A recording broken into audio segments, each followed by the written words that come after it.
It's a deal, right? Ride with me if you ride with me. You can slide with me if you feel like 550 on the 5 sticky. Come get high with me. That's a deal, right? That's a deal, right?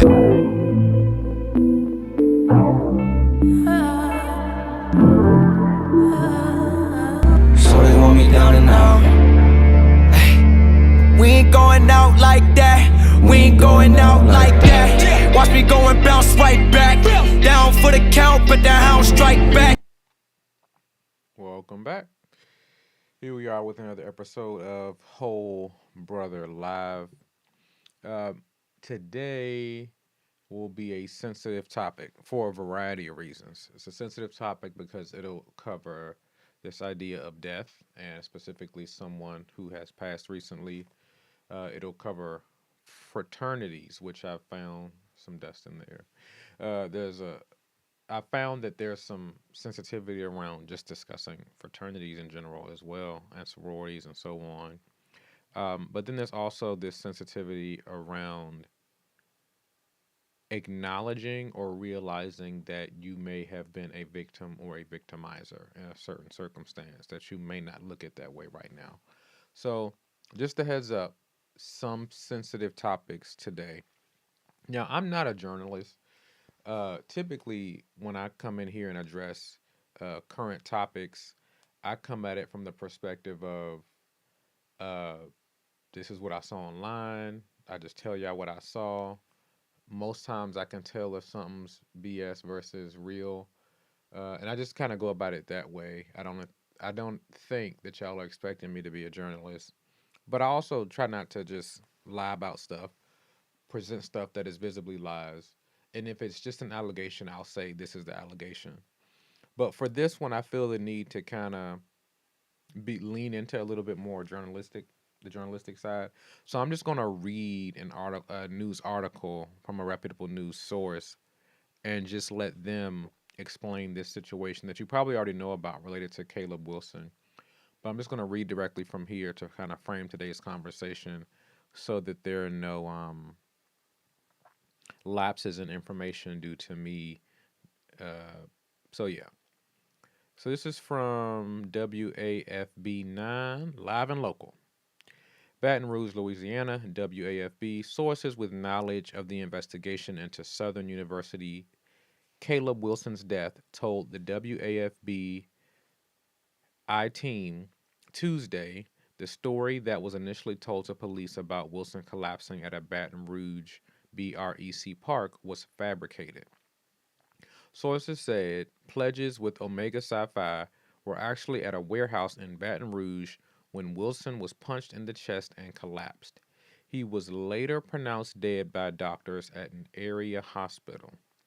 There were 9 pledges in line during an unsanctioned fraternity ritual, and each one was allegedly forced to take blows to the chest. The sources said when Wilson was hit, sources with knowledge of the event said he reportedly collapsed to the ground and began having a seizure at the warehouse. Wilson, 20, of Kenner, Louisiana, was a junior at Southern University majoring in mechanical engineering and a member of the university's band known as the Human Jukebox. Wilson was brought to Baton Rouge, Louis General. I'm guessing that's a hospital. Yeah, Baton Rouge General on Bluebonnet, where he was pronounced dead.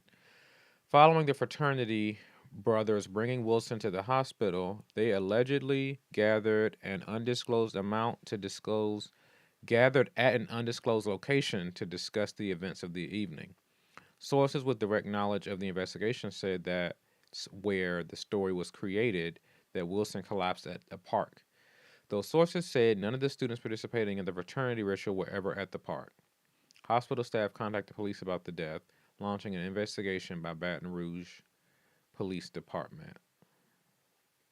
Our sources say there are several individuals allegedly responsible for the fraternity ritual, but not all of them have the same level of involvement. Initial autopsy results did not reveal a cause of death, and further testing is being conducted. Southern University issued a statement on Tuesday, March 4th, in response to the hazing investigation. Read it below. Southern Statement. Southern University and A&M College continues to hold in our thoughts the family and loved ones of Caleb Wilson. We're deeply saddened by the reports of actions that led to his unfortunate and unnecessary loss of life. The university is conducting an internal investigation into the circumstances that led to the death of this beloved student. Once the investigation is complete, we will take appropriate action. The university has implemented a ban on membership intake for all student organizations that remains in effect until further notice. Hazing is a violation of the university's rules and regulations as well as Louisiana law, and it will not be tolerated in any form at Southern University. The well being of our students is a part of our mission to provide an extraordinary education for thousands of students. We support punishment to the fullest extent of the law for anyone committing an act of violence that impedes a student from safely and successfully matriculating at Southern. Southern continues to actively support the ongoing criminal investigation by the Baton Rouge Police Department and the East Baton Rouge Parish District Attorney's Office into this alleged act of hazing involving members of the Beta Sigma chapter of Omega Psi Phi Fraternity Incorporated. Students, faculty, and staff are encouraged to reach out to talk to someone during this devastating time for our campus community. Mental health resources are available 24/7 at subr.edu/UCC.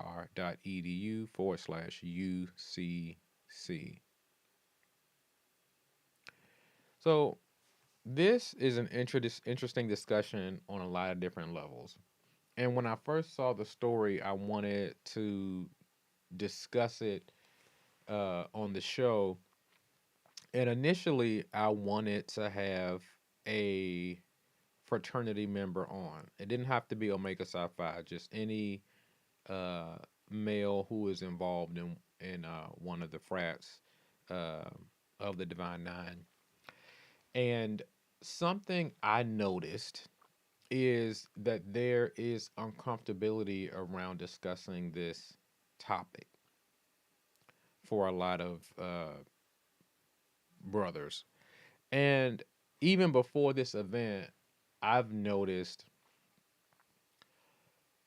this thing where uh, people are pushy about their frats.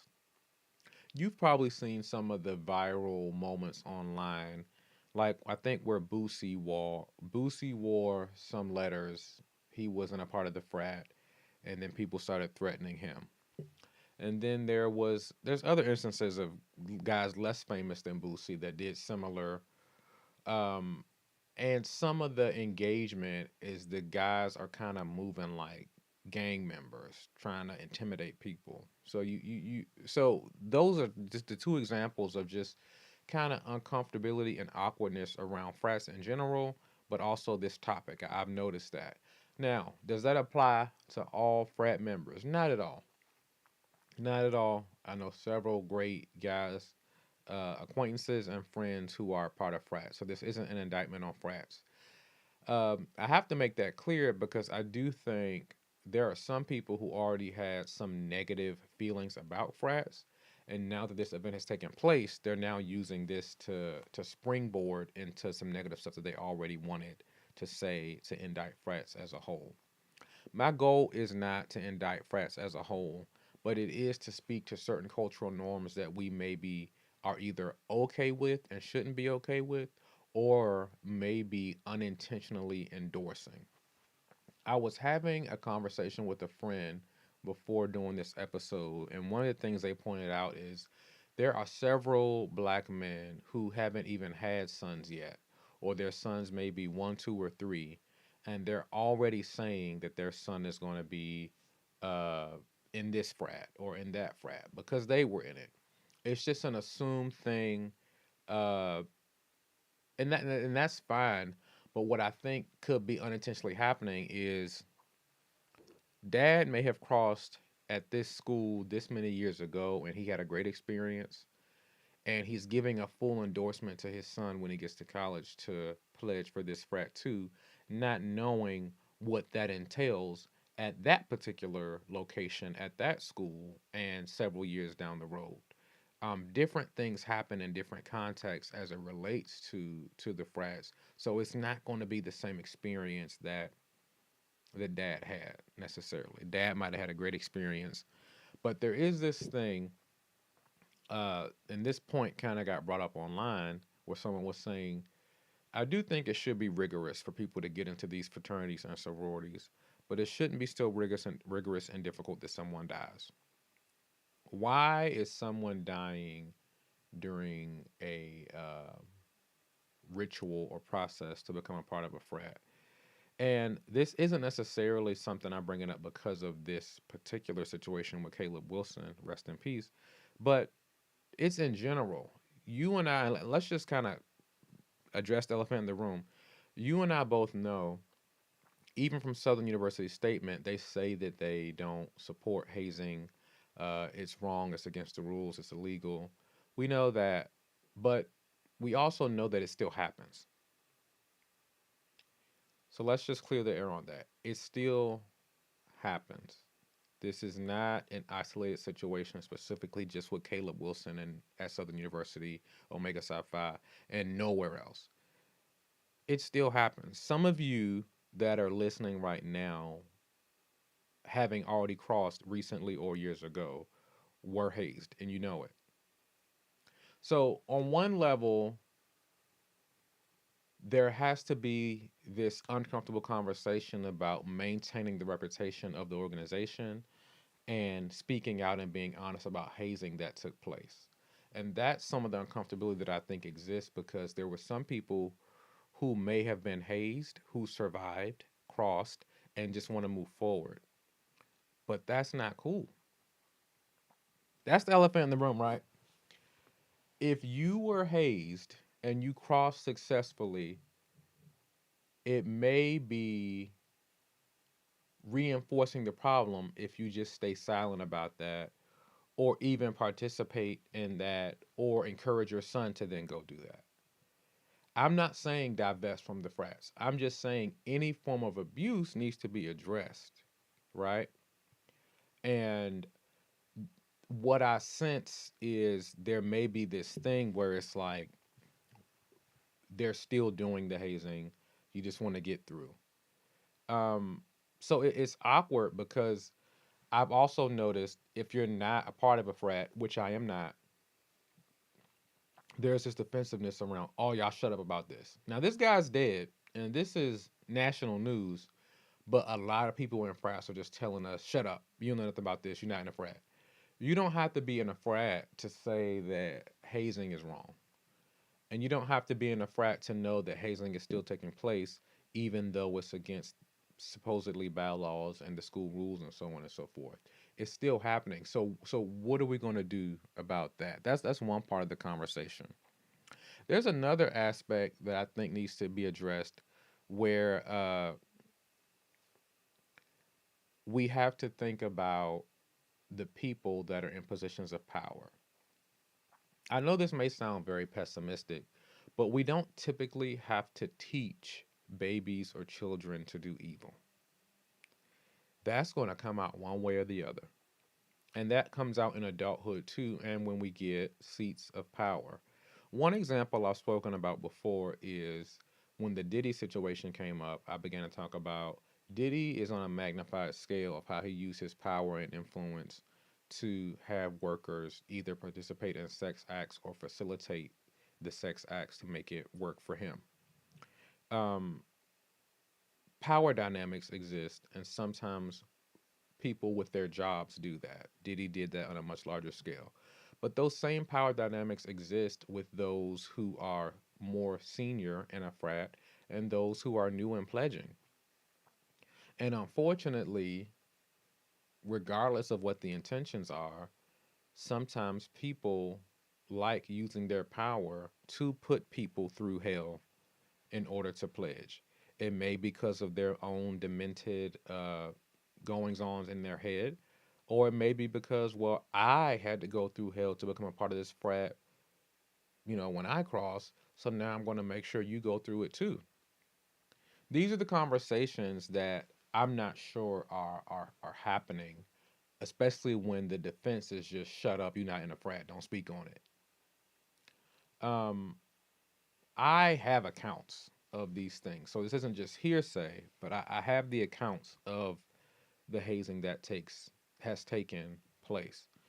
Um, so another thing that we need to look at is not everybody that is an older brother or higher up in a frat has good intentions.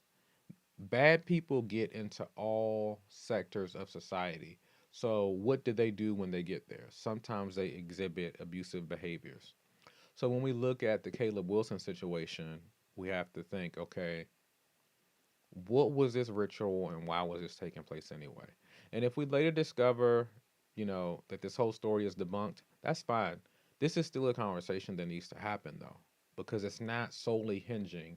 The truths of what I'm saying today do not solely hinge on whether or not uh something wrong was going on with the Caleb Wilson situation. It doesn't hinge on that. This is a reality that we just need to deal with regardless of whatever additional details come out with the Caleb Wilson situation. Although the reports are that the brothers did lie, right? They lied about what was going on. And in part, just being practical, it would seem as if though they lied because they knew that they were doing something they weren't supposed to be doing. And then someone died along the way. So it brings me back to the post I mentioned to you where someone said, yeah, maybe it should be rigorous to join, but not rigorous enough to the point where someone dies. It shouldn't necessarily need to be physically taxing. But I do think, though, and this is something I address a lot, is for men specifically with fraternities, we don't necessarily know what brotherhood is. So this is the other layer. We gotta, as I said before, we gotta deal with that hazing actually is happening, regardless of whether it's verbally said that it's wrong or not. Hazing is happening, so let's deal with that. Let's not hide it. Two, bad people get into high positions within frats and they misuse their power. So there's that. Third is a misunderstanding of brotherhood, community, and camaraderie. I looked kind of deeply into some of the rationale for some of the non-hazing rituals, the tests maybe, or whatever is there to cross. I'm not sure what the proper term is. Um, we know that there's some testing, let's just say, that exists. Let's not call it hazing. We know that that exists, and having counseled men from all over, particularly black men, I do understand that there is difficulty around creating intimacy with other men. And we're not necessarily sure how to do that. I've spoken before about the lack of depth in our friendships. Uh, and one of the reasons that that exists is due to a lack of understanding about close relationships. Many of us only understand close relationships in the in context of a romantic sense. So we have maybe some openness to depth of communication and depth of relationship in a romantic sense with women, but we don't really understand that with men. So what's presented in frat culture and in other contexts as a brotherhood may not actually be brotherhood.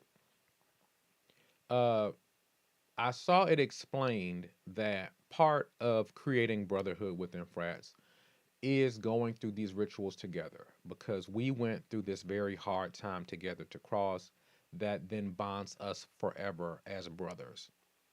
And to me, that explanation is complete BS. And it's a misunderstanding of relational depth that men need to work through a bit more. We don't have to go through hell together to build a close relationship. In fact, us going through hell together does not necessarily bond us together if we don't have depth of communication. And being honest with you, you probably know, and I know this, that there are a lot of people who have crossed who say they have brothers based off of both being in the same frat, but relationally, there's no depth there. Emotionally, there's no depth there. And maybe there's not even any communication after a certain point. So it's brother, but it's not really brother. It's brother in the sense that we were a part of the same org, just like both of us used to work for Apple. We're Apple brothers. So that's not to say that nobody has those in depth relationships. That's just to say that going through some hellish ritual together does not necessarily bond you together. And we see that in this instance because it wasn't very brotherly to even be doing this ritual for one that led to Caleb dying and at least they took him to a hospital. I don't know who, was a part, who dropped off, and then someone lied. So now you have a dead person and people lying about how he died. That's not very brotherly. Uh, so I wanted to present an alternative for men in terms of what it looks like to create relational depth. It's not necessarily just going through difficult experiences together. Because again, strangers can go through difficult experiences together. A lot of people on Titanic didn't know each other, but they went through hell together. And let's just say they survived. While that does create some history that they went through together, many of them would have just went on with their lives with the people that they know and not strangers from a boat who just happened to be in the same location as me. So it's the same thing with frats. Just because you were in the same frat as me, on the same campus as me during this 4 years of college, doesn't necessarily make you my brother. And me understanding that a lot of times, even men who have known each other outside of a frat for 10, 20, 30, 40 years of life, they still don't feel comfortable talking about emotional issues. They still don't feel comfortable talking about areas where they struggle. A lot of the conversation, even for real brothers, even for fathers and sons, just consists of talking about football and sports or what women you like. So, biologically related men have a hard time getting to a deep level of communication and relational intimacy. And relational intimacy does not have to be sexual. So, men that are blood related struggle with that. And I would venture to say that the frat brothers do too, regardless of crossing together. The communication pyramid will be helpful here. This is uh, explained in my first book, Whole Brother, Debunking the Myths That Break the Black Family. And I probably can't reach it, but it's back there. But uh, I probably said this before, but the communication pyramid exposes depth of communication. 5 levels. So level 5 at the top, you have cliches. Level 4, then you have facts. Level 3, you have opinions. Level 2, you have feelings. And level 1, you have full transparency. Typically, in male to male relationships, we hang out at the top at levels 5 and 4, just sharing cliches and facts. I always say cliches are things like, how you feeling today, man? I'm good, chilling, chilling, ain't nothing. Or if you go to church, how are you today? Blessed and highly favored. You're just repeating these cliches that don't really mean much, right? And then level 4, facts. Uh, the Philadelphia Eagles won the Super Bowl. Just repeating information, talking about facts. And we may get down to level 3 where you share your opinions about those facts. But when you get down to emotions and full transparency, that doesn't typically happen in a lot of male relationships. And going through hazing together does not automatically give you emotional, relational, or communicational depth. So there are frat brothers who cross together, but their conversations are still up here at 5 and 4. Not really talking about much. So it's not really brotherhood, is it? Not in the traditional sense of our relationship is unique. It's more so brotherhood in the sense that you're a male, I'm a male, and we're connected. And it might mirror more an acquaintanceship, uh, former colleagues, but not necessarily brotherhood. And again, this doesn't apply to everybody, but this is just saying that this does exist. So I do think it's important for us to take a few steps back and examine some of those things rather than just letting them sit at face value. Uh, because, as I mentioned, we may be encouraging people towards something that's dangerous and selling them on something that's not real. We may be selling them on brotherhood and community, but is it really that? Especially if you have to go through these things to get there. This isn't an indictment on all frats, but it is to say that a hard look needs to be taken at the methods. We can build brotherhood without hazing. In fact, you can actually build true brotherhood and not just acquaintances who happen to be at the same school together and went through a ritual together and whatever other activities, or maybe lived in the same frat house. You can build brotherhood without those things. And in fact, as someone who specializes in helping men to develop emotional intimacy and intelligence, father son relationships, male male friendships, and just helping men be whole from all perspectives, I'd be willing to jump in and create a curriculum and work with whoever from the Divine Nine or the fraternities to actually look at creating a resource that helps men build deeper. Because if the goal really is brotherhood, let's do that. But hazing rituals ain't gonna get us there. It's very uh, prehistoric, animalistic, and almost cavemanish to think that punching someone in the chest is a them proving themselves. I literally wrote about that again in Whole Brother, Debunking the Myths That Break the Black Family. This got caught my attention because it's literally in my book that came out in 2020 about dads that try to make their sons tough, so they just keep punching them in the chest and tell them not to cry, as if that builds toughness. We have to get beyond some of these animalistic narratives of masculinity that only think that withstanding physical punishment is proof of masculinity or strength. These misguided notions about masculinity, which is what the whole book is about, manifest in so many different ways. So they manifest in putting you through physical hell to prove yourself, because that's how we build brotherhood. It manifests in fathers that think that their daughters need love, but their sons need discipline and structure.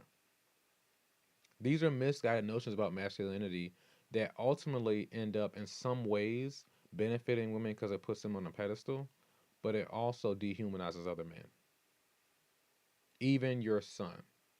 I have a mentor who the only moment that I uh, hesitated or felt a way about something he said or did publicly was when he made the comment that his son, who was in the single digit ages at the time, his son just kept trying to jump in his lap and sit on him and be laid up on him and touch him. And he said that it just felt gay. And this points to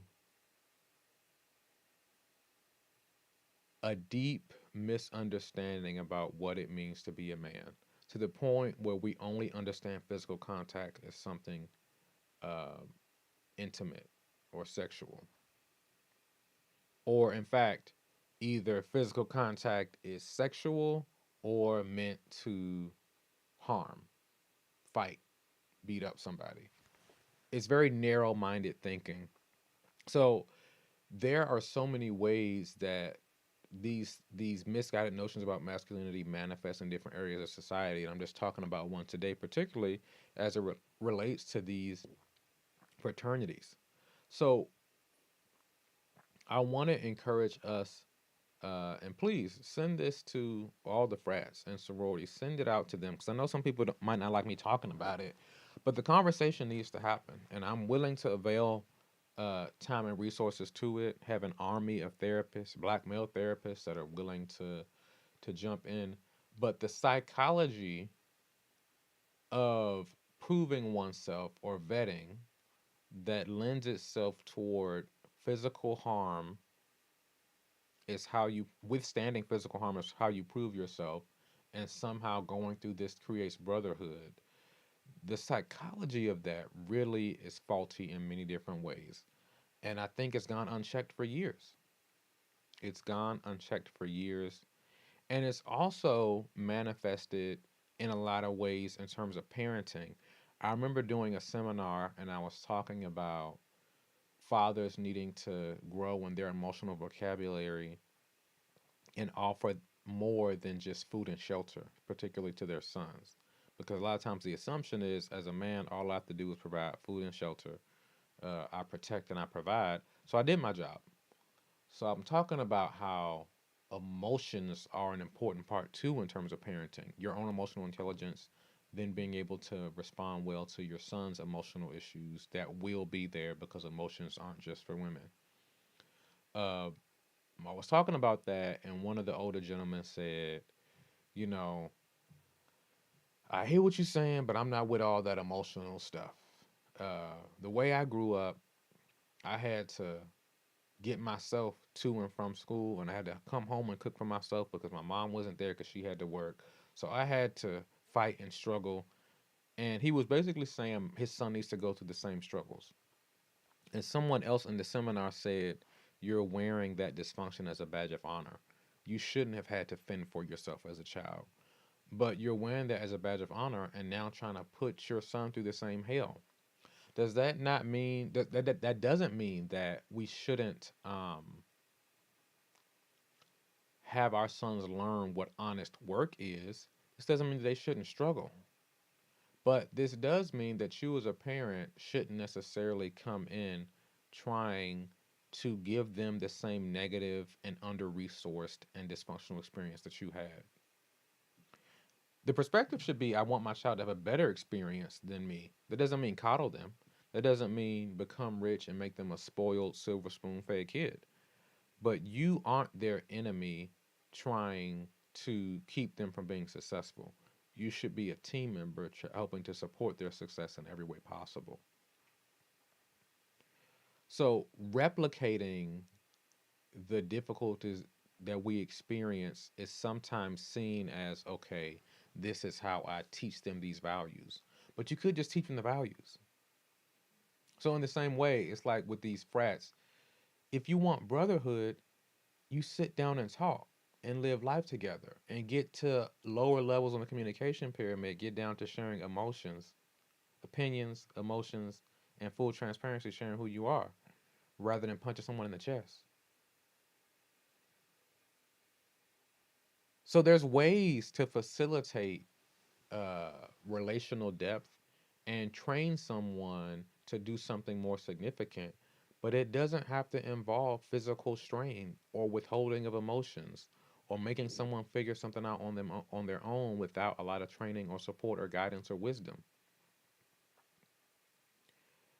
There are things that we see as masculine traits that build character, which actually are just uh,